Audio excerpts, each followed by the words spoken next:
But first, we're number 27. We're number 27. How cool is that? When you look at the 34 richest countries in the world, the Organization of Economic Cooperation and Development, the OECD countries, and you look at the relative wealth of their middle classes, we're number 27.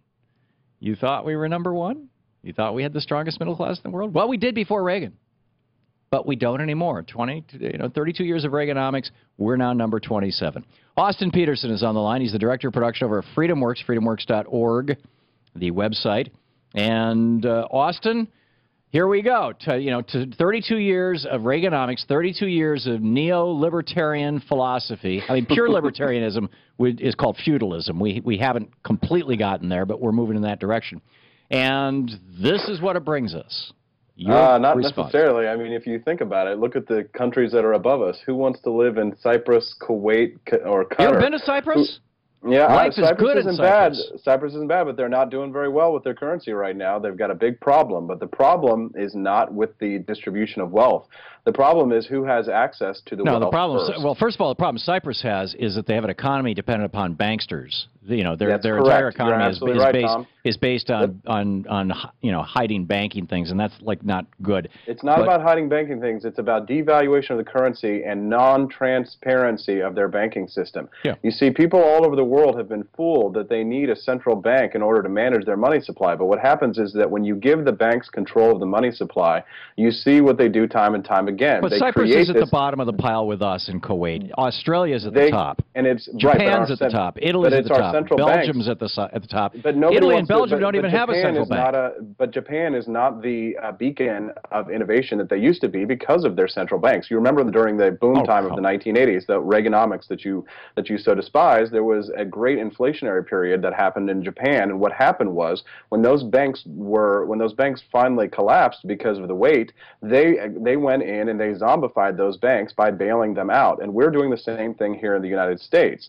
I mean, I would rather live in the United States than Japan because at least we have innovation here in the United States. But if you want to talk about wealth stratification, you have to look at the monetary policy of these countries. No, you don't. And I think this is where you and I can actually agree, Tom. It does, because what happens is that the middle class has to pay a higher percentage of their income into necessities. The richer people who don't care about inflation, because the middle class, they don't have to spend as much money on their... We don't have inflation right now, Austin. What you're suggesting is that our middle class has been wiped out by 32 years of Reaganomics because basically we've been inflated into not having, our currency has been deflated, when in fact... the top 1% are doing just fine. In fact, the top 20% are doing just fine. But, Tom, you rail against the financial elite and you rail against banksters, and then you say that there's no inflation, when you know for a fact that goods like gasoline and milk and other essential items that people have to buy have been rising at a rate of 5 to 8%. So if you say there's no inflation, you're taking the government, you're carrying the government's water, because they're saying these are not things unique to the United States.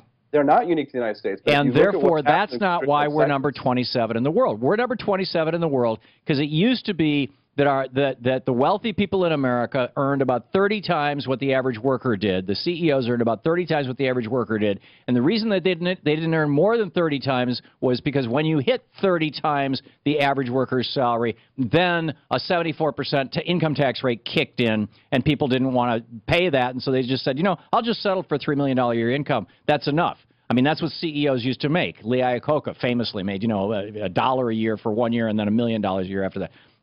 George Romney turned down a bonus. The problem is that if you're looking at wealth disparity, you're forgetting about class mobility, and so you're assuming that people who are the haves versus the have-nots are always the haves. And what happens is increasingly they are in the United States, because we have drastically since Reagan reduced social mobility.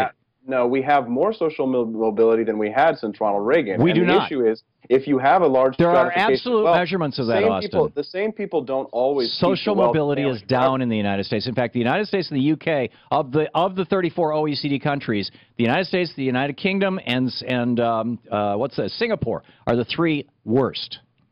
Well, what you want to do is you want to talk about what is wealth stratification. And if certain people in certain countries are closer to the rich, then what would it matter if you're living in a poor country? Wealth stratification is a function of taxes.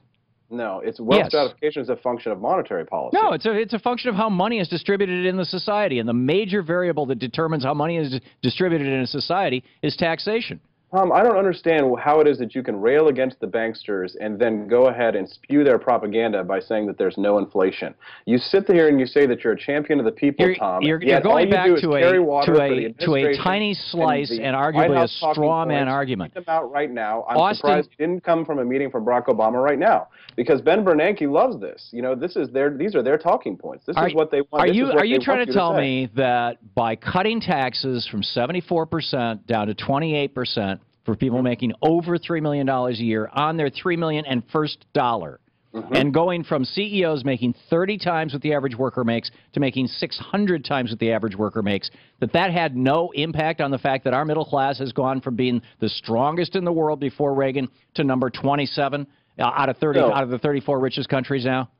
No, what I'm saying is that the rich people in this country are going to hire less people, and there's going to be less of a middle class because there is no economic policy. You're not talking economics, Tom. You're just saying that rich people don't hire people because of how much money they have. They hire people for businesses you don't have any because there's demand for their goods or services. If you're talking about rich people who are business owners. Tom, economics is a social science, okay? It's not a perfect science. It's not mathematics. You can't just say, okay, well, these people have a lot of money, so we're just going to take it from them and then give to other people. That's not economics. That's just theft and communism. No, that's neither theft nor communism. That is called progressive taxation. And all the other countries in the world that have stronger middle classes than us, like Austria and Australia and Canada and France and Norway and Finland and Great Britain and Iceland and Belgium and Italy and Japan and Luxembourg, they all have higher tax rates on the very rich than we do.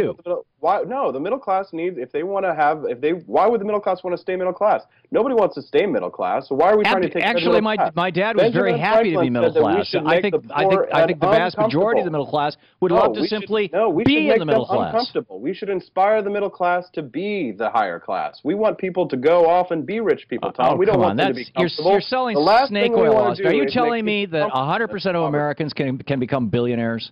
I'm telling you that. Or should. No, of course not. That's utopian, Tom. That's what communists believe. No, it's silly. That's why when you peddle it, it sounds silly. Libertarians understand that economics, the way the free market works, is that there will be a simple stratification of wealth, but that a rising tide lifts all boats. Well, it's a nice slogan, and I suppose it works in a marina.